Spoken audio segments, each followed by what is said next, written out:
1892 is a goodwill gesture. Carlton allowed Collingwood to move its first game of the comp to Victoria Park. Problem was, the Changerooms weren't finished. So the Pies came across the road to change their duds here in the back shed of the Yarra Hotel. The pub has recently been renovated by Weddings Parties Anything singer Mick Thomas and friends.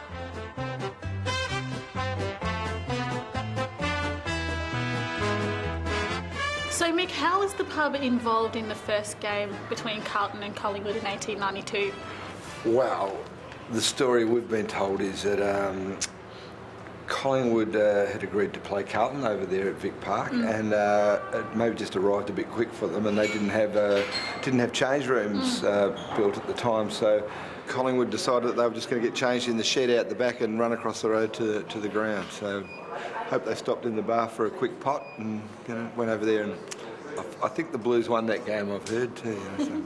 Mick, you've also found some long-lost football memorabilia while you've been doing the renovations? Yeah, we've found some stuff in the roof.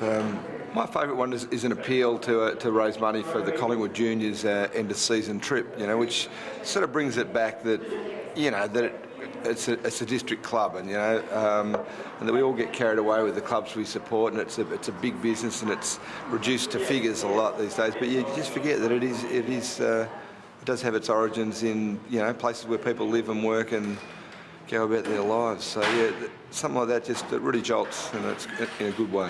We think we can make a really good community pub, a pub that means something to the area, and also to the inner city, people that maybe like music as well as sport, that have, like an intelligent take on the whole thing. Now, Greg Clenyons, but also known as Clanger, is that correct? That's correct. As a former Sandford player, I think that you know our very own Gilbert McAdam. How did you meet? Well, we met with face and knee. It was my first game in the SANFL. I was playing for South Adelaide. Gilbert was playing for the Central District Bulldogs. He was running around getting 100 kicks. I thought I could stop him. I went running straight at him. Next thing you know, I'm knocked out. My face had met his knee. I'm sure there was no malice intended. And Greg, what's been your favourite piece of memorabilia that you've found? We found a trophy in a box out in the back shed, and it's a most consistent trophy for the Collingwood Districts Footy Club. It was awarded to a fella called Normie LeBrun, and he's an Indigenous fella, and he went off to World War II and unfortunately got killed in New Guinea. Now, Mick, what is your favourite story that connects Collingwood with this pub?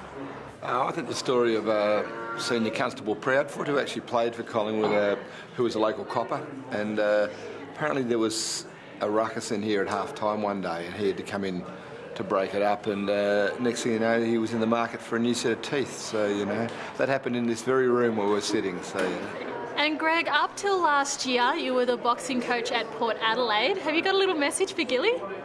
Maybe Gilbert might want to drop in and have a beer and we'll chat about it one day. I think he'd like that.